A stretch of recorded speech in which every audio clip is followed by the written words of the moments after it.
Good morning बच्चों। हम लोग हिंदी में ममता पाठ पढ़ रहे थे और पिछली कक्षा में हम लोगों ने ममता पाठ के कुछ गद्यांशों की व्याख्या पढ़ ली थी और आज हम लोग इसी पाठ के आगे के गद्यांशों की व्याख्या समझेंगे और पढ़ेंगे। तो गद्यांश नंबर 5 है बच्चों।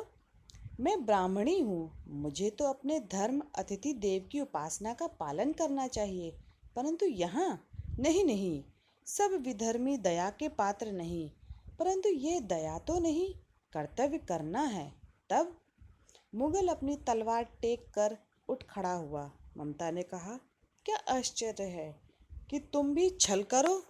ठहरो, छल नहीं, तब नहीं स्त्री, जाता हूँ। तैमूर का वंशधर स्त्री से छल करेगा? जाता हूँ, भाग्य का खेल है। बच्चों, इस गद्यांश में कुछ ऐसे कठिन शब्द हैं जैसे कि अतिथि, उसका अर्थ है मेहमान। अतिथि का अर्थ होता है बच्चों मेहमान। वंशधर का अर्थ होता है कि वंश की मर्यादा रखने वाला या फिर संतान। इसकी व्याख्या है बच्चों। इस गद्यांश में लेखक कहते हैं कि जब हुमायूं ममता की झोपड़ी में शरण लेता है तब ममता के मन में अंतर्द्वंद चलता है। यानी जब वहाँ पर जो हुमायूं था, सम्राट हुमायूं मुग़ल सम्राट हुमायूं था, जब वो चौसा के युद्ध में शेरशाह सूरी से हार गया था और अपने घोड़े के साथ वहाँ से मतलब भाग निकला था, तो वो आ कर के ममता की झोपड़ी के पास रुक गया था और वहीं पे आकर के वो गिर गया था। उसके बाद बच्चों, जो ममता है उसके मन में कुछ बातें चल रही हैं, यानी कि वो अपने आप में ही कुछ बातें कर रही थी और मन में उसके अंतर्द्वंद चल रहा था कि हुमायूं की मदद करे या ना करे। ममता मन ही मन विचार करती है कि मैं तो ब्राह्मणी हूँ। ममता क्या सोच रही है अपने मन में कि मैं तो ब्राह्मणी हूँ और अच्छा और सच्चा ब्राह्मण कभी अपने धर्म से विमुख नहीं होता है। यानी जो ब्राह्मण होते हैं वो अपने कर्तव्य को हमेशा करते हैं और उससे वो पीछे नहीं हटते हैं। इसलिए मुझे तो अपने अतिथि धर्म का पालन करना चाहिए। यानी कि जो हमारे जो संस्कृति में है कि अतिथि देवो भव, तो अतिथि जो होता है वो देव के समान होता है और हमें उसकी सेवा ज़रूर करनी चाहिए। परंतु दूसरी ओर उसके मन में ये भी विचार आ रहा था कि यह तो अत्याचारी पापी है। यानी ये भी वो सोच रही थी, ये जो मुग़ल सम्राट है ये अत्याचारी है, पापी है। इन मुग़ल वंशियों ने तो मेरे पिताजी की हत्या की और इन्होंने ही जो है मेरे पूरे घर को तबाह कर दिया था, मेरे पिता को मार दिया था। यदि कोई और पापी होता तो उसके प्रति दया दिखाकर उसे सहारा दिया जा सकता था। यानी वो ये भी कह रही थी कि इसके अलावा कोई और व्यक्ति अगर होता तो उसको शायद मैं उसके लिए दया दिखाती है, लेकिन इसके लिए कभी नहीं, परंतु पिता की हत्या करने वाले को कभी नहीं। एक बार पुनः उसके मन में विचलन होना आरंभ हो जाता है और फिर वो कहती है, मैं तो इसके ऊपर दया भाव तो नहीं दिखा रही। फिर वो सोचती है कि ये जो मैं काम कर रही हूँ ये दया का काम नहीं है, परंतु अपना कर्तव्य निर्वाह कर रही हूँ, मैं अपना कर्तव्य पालन कर रही हूँ। तब हुमायूं अपने तलवार के सहारे खड़ा होता है और जब ये सब उसके मन में देखता है हुमायूं कि ममता के मन में ये सारी बातें हैं, तो वो तलवार के सहारे जो है वो खड़ा हो जाता है तथा ममता कहती है, इसमें आश्चर्य की कोई बात नहीं कि तुम भी कोई छल करो। तो ममता ये कह रही है कि हो सकता है जैसे उन लोगों ने हमारे पिता के साथ छल किया था, तुम भी मेरे साथ छल करो। इस पर हुमायूं चुप रह जाता है और कहता है, मैं तैमूर वंश की संतान हूँ। उसका ये कहना था कि मेरा वंश जो है वो तैमूरों का है और हम लोग छल नहीं करते हैं और किसी स्त्री से छल करूँगा ऐसा नहीं हो सकता। स्त्री से छल करना हमारे वंश के खिलाफ है, हमारे वंश में ऐसा काम नहीं होता है। आज भाग्य मेरे साथ नहीं है, मैं जाता हूँ। ये जो हुमायूं है ये कह रहा है, हो सकता है कि आज भाग्य जो है मेरे साथ नहीं है और मैं यहाँ से चला जा रहा हूँ। तो ये तो था बच्चों इस गद्यांश की व्याख्या। अब देखते हैं नेक्स्ट गद्यांश क्या है। तो चौसा के मुगल पठान युद्ध को बहुत दिन बीत गए। ममता अब 70 वर्ष की वृद्धा है। वह अपनी झोपड़ी में एक दिन पड़ी थी। शीतकाल का प्रभात था। उसका जीर्ण कंकाल खांसी से गूंज रहा था।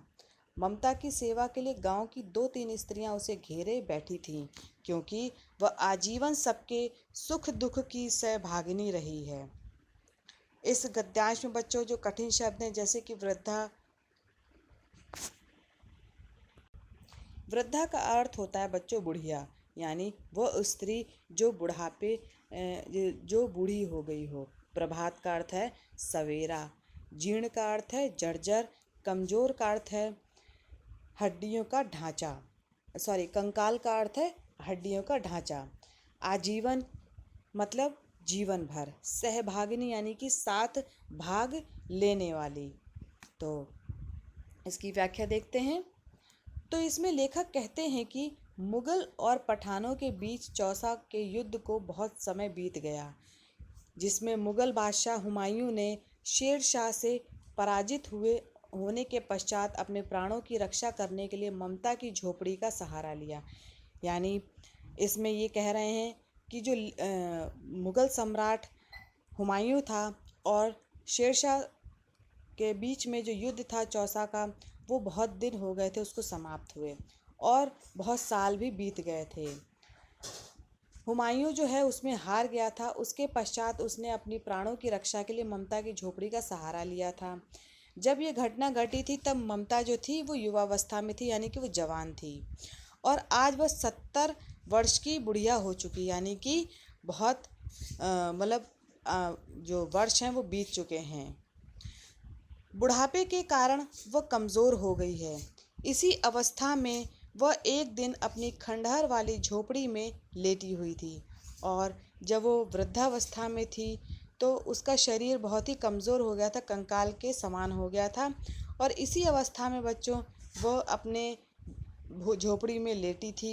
सर्दी की कड़कड़ाती सुबह की ठंड में ममता के शरीर में कंकाल मात्र ही रह गया था, और इतनी वो वृद्ध हो गई थी कि उसका शरीर जो था एकदम कंकाल के रूप में लग रहा था, और उसका शरीर खांसने मात्र से उठता था, यानी उसको खांसी बहुत आ रही थी।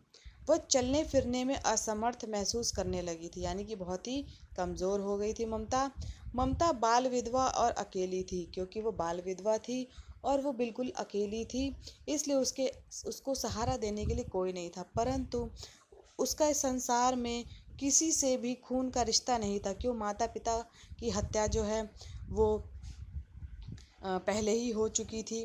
ममता अपने जीवन की अंतिम सांसें ले रही थी, यानी वो जीवन के अंतिम पड़ाव में थी। उस अंतिम समय में ममता का एकमात्र सहारा थी गांव की 2-3 स्त्रियां, जो उसकी सेवा में लगी हुई थीं, और केवल 2-3 स्त्रियां ही थीं जो उसकी सेवा कर रही थीं और उसको घेरे बैठी थीं, क्योंकि ममता स्वयं भी मानवता के प्रति प्रतिबद्ध थी, यानी कि वो भी दूसरों की सेवा करती रहती थी। उसने सभी लोगों के सुख दुख में निस्वार्थ भाव से सेवा की थी और उनकी सहभागिनी रही थी, यानी उनके सुख और दुख में उनका साथ देने वाली जो थी वो ममता थी। इसलिए ये जो स्त्रियां थीं उसका सहारा बन रही थीं, उसकी देखभाल कर रही थी, उसकी सेवा कर रही थी। तो बच्चों ये तो था इस गद्यांश की व्याख्या।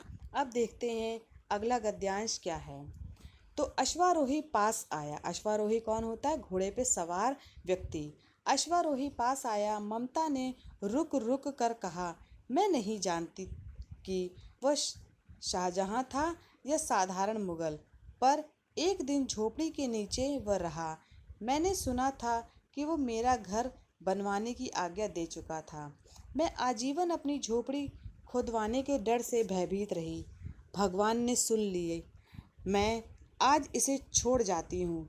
अब तुम इसका मकान बनवाओ या महल, मैं अपने चिर विश्राम गृह में जाती हूँ। तो इस गद्यांश में बच्चों जो कठिन शब्द हैं जैसे कि अश्वारोही यानी घुड़सवार, आजीवन का अर्थ होता है बच्चों जीवन भर, और भयभीत का अर्थ होता है डरा हुआ। चिर विश्राम गृह यानी स्वर्ग लोक, चिर विश्राम गृह का मतलब होता है स्वर्ग लोक। अब इसकी व्याख्या देखते हैं। तो बच्चों लेखक कह रहे हैं कि जब ममता घुड़सवार को अपने पास बुलाती है, यानी कि जब ममता जो हैं 70 साल की वृद्ध हो चुकी हैं और उनका शरीर जो है खांसी से काँप रहा है, उस समय वहाँ पर एक घुड़सवार आता है और पूछता है कि इस मतलब वहाँ पर एक वृद्ध जो स्त्री थी उसकी झोपड़ी किधर है। तब ममता उस घुड़सवार को अपने पास बुलाती हैं तो वह उसके पास आता है। ममता मृत्युशैया पर लेटे होने के कारण रुक रुक कर उस घुड़सवार से कहती है कि किसी समय इस झोपड़ी में किसी व्यक्ति ने शरण ली। और जो ममता है उस घुड़सवार से कह रही है कि हाँ, पहले एक बार जो है इस झोपड़ी में एक व्यक्ति ने शरण ली थी, परंतु मैं ये नहीं जानती थी कि वो कौन है।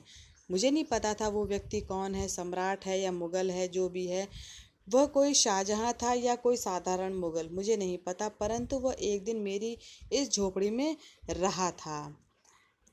जब वह जा रहा था तो यानी कि जब वो शाहजहाँ या मुग़ल सम्राट जा रहा था तो वो ये कहता हुआ जा रहा था, और मैंने ये भी सुना था कि वह अपने किसी आदमी को इस झोपड़ी के स्थान पर मेरा घर बनवाने का आदेश दे रहा था। यानी वो ये कह रहा था इस झोपड़ी के जगह घर बनवा देना। मैं आज तक इसी भय से त्रस्त हूँ, कहीं कोई आकर मेरी इस झोपड़ी को गिरा कर और उस स्थान को खुदवा कर उसके स्थान पर मकान न बनवा दे। तो ममता ये भी डर रही थी कहीं उसके जीते जी वहाँ कोई आए और उस झोपड़ी को गिरा करके उस जगह मकान बनवाए। ममता को भय इसलिए सताता था क्योंकि इस झोपड़ी के साथ उसके जीवन की बहुत सी यादें जुड़ी थी, क्योंकि ममता उस झोपड़ी में रहती थी। बहुत सारी यादें उस ममता की उस झोपड़ी के साथ जुड़ी हुई थी। और ममता आगे कहती हैं कि भगवान ने भी शायद मेरी सुन ली थी, और भगवान ने भी ये चाहा था कि जब तक मैं जीवित रहूं तब तक इस पर ये झोपड़ी ना गिरे, और उन्होंने मेरी बात को सुन लिया। तभी से आज तक इस झोपड़ी के स्थान पर कोई मकान नहीं आया, मकान बनवाने नहीं आया। यानी आज तक तो यहाँ पर कोई आया नहीं मकान बनवाने।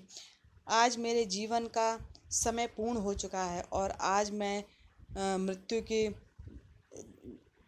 द्वार पर खड़ी हूँ। मैं इस झोपड़ी को छोड़कर हमेशा के लिए दूसरे लोक में जा रही हूँ, यानी कि मैं मृत्यु को प्राप्त हो रही हूँ, स्वर्ग की ओर सिधा रही हूँ। अर्थात अब मुझे किसी भी तरह का भय नहीं है। अब जिसकी जैसी इच्छा हो, चाहे यहाँ पे वो मकान बनवाए या महल, मुझे क्या। अब मैं इस झोपड़ी के मोह माया से दूर हो गई हूँ तथा इस संसार से दूर दूसरे संसार में जा रही हूँ। यानी मैं